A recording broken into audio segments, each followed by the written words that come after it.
Ladies, gentlemen, and Haradrim of all ages, with the release of Season 6, we also have the expansion coming out itself, Vessel of Hatred for Diablo 4. There's a lot of excitement for a number of the new features here, the new story campaign being added in, the new class that is being added as well, but one thing that can easily just sort of be forgotten if you aren't looking for it is that Nahantu, being a new region in the game, of course means that it also has its own renown system as well.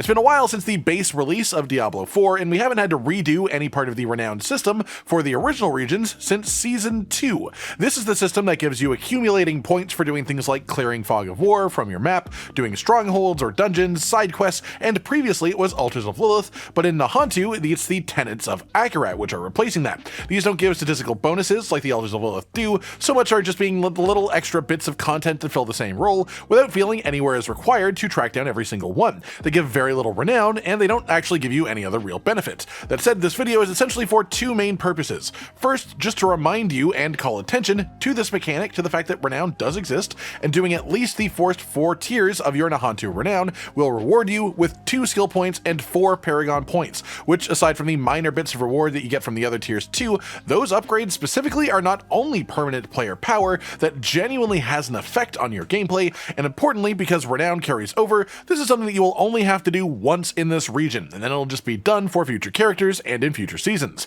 The second point of the video then is to just go over the easy ways to get your renown done in this region. The different activities are worth different amounts, with 1400 being the required amount of renown points to get all the skill points and the Paragon points from this region. The final rank is only really for the bonus maximum opals now, so while it is nice to get eventually, it does not at all need to be rushed the same way that the skill points and Paragon points will be in comparison. The most guaranteed things then as far as renown gain are obviously the Fog of War. You will end up just clearing Fog of War naturally due to exploring the map of the region just from moving around and doing other things. This gives you 5 points per section explored. There are 58 sections in Nahantu to do this with, which makes it 290 renown total for this activity, which is pretty guaranteed to get, very easy to find. Same with the waypoints, there are 6 waypoints and you will end up unlocking all of these just by progressing and exploring, and these are 20 renown each for an extra 120 total. Combined with Fog of War, that makes 410 out of our 1400 requirement. The other main thing that you'll end up doing is strongholds. These do phase into some of the other quests and they do come up,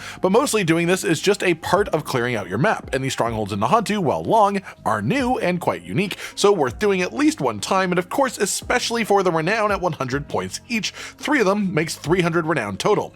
Now we are at 710, even without counting side quests. That said, the next easiest thing that you can do, as it is reasonable to assume every player will do the new Vessel of Hatred story campaign if you bought the expansion, is to pick up every single side quest as you're progressing the story, heading through each of the sort of towns. Not all of these will be worth your time to actually complete, but a number of them are just notably on the path that these story missions are bringing you through anyways, and this will be clear just by looking at where the actual objective markers are as you move. This will help you pick up 30 points per side quest of renown. You will easily do at least 5 of these side quests at least just along the way of the story campaign. 10's more likely, but we'll just calculate 5 for now. If you do what I just mentioned, that would be around 150 renown in itself for 860 renown total, now with all the things we've talked about. Then we also have dungeons. There are 20 dungeons in Nahantu that are worth 40 renown each. 2 of these will be a mandatory part of completing the post-story campaign, not 2 specific ones, so you don't need to worry about which ones you do just by yourself. I just mean that it asks you to do 2 Nahantu dungeons as a general quest objective.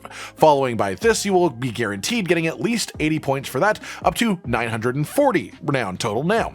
This is where you will likely sit at the end of the campaign and the post-story campaign as well, following the sort of track of logic we've done here, which would put you just a bit into rank 3, which would mean that you'd have both bonus skill points, which is great. From here, you need 460 more renown to unlock the extra Paragon points, and the next best suggestion is just a mix of side quests and dungeons. Tenets of Akarat, as mentioned earlier, do give you a little bit of renown, but they just give so little and require much more investment than the Altars of Lilith did in the previous sort of base version of the game, so they are only really worth doing if you are directly walking past one, or if you just want the experience and aren't doing it for the renown. Side quests and dungeons, however, will be your main way to get up this final renown rank, and of course the one after it too. Specifically, the Nahantu dungeons can be relatively long. They are all longer than the base game ones. They are great for overlapping, however, with things like farming gear to go from level 60 up to Torment 1 difficulty, so that is a good spot to actually be stopping and doing Nahantu dungeons to gain some renown. But if you are after just pure efficiency, side quests are genuinely faster, as Nahantu dungeons are longer than the base game dungeons,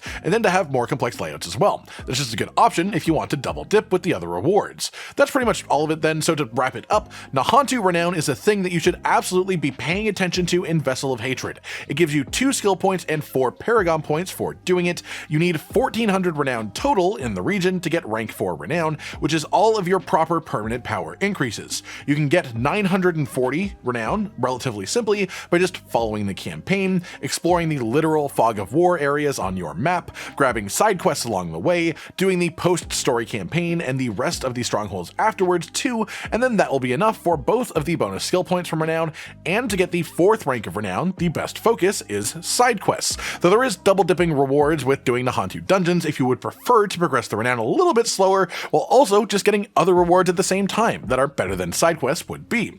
Also worth noting here, if your only goal is speed of Renown gained, every single one of these activities can be done as low as literal normal difficulty tier, because Renown is tied purely to what the activity is and completing it. It isn't something that difficulty tier changes, it doesn't scale with difficulty in any way, and that can make it at least a little bit quicker to do if you do want to rush completing this specific thing.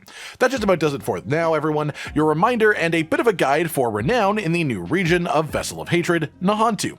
I hope this has helped you out in some way. Maybe you're someone who just completely forgot that this system existed and I just reminded you. Maybe you just were looking for a bit of advice on how to get the Renown easiest without just devoting too much time or focus to it, and I hope that this enhances your experience in whatever way it can. Like if you liked the video, subscribe to the notification bell for more, and most importantly, ladies and gentlemen, until next time, stay sweet.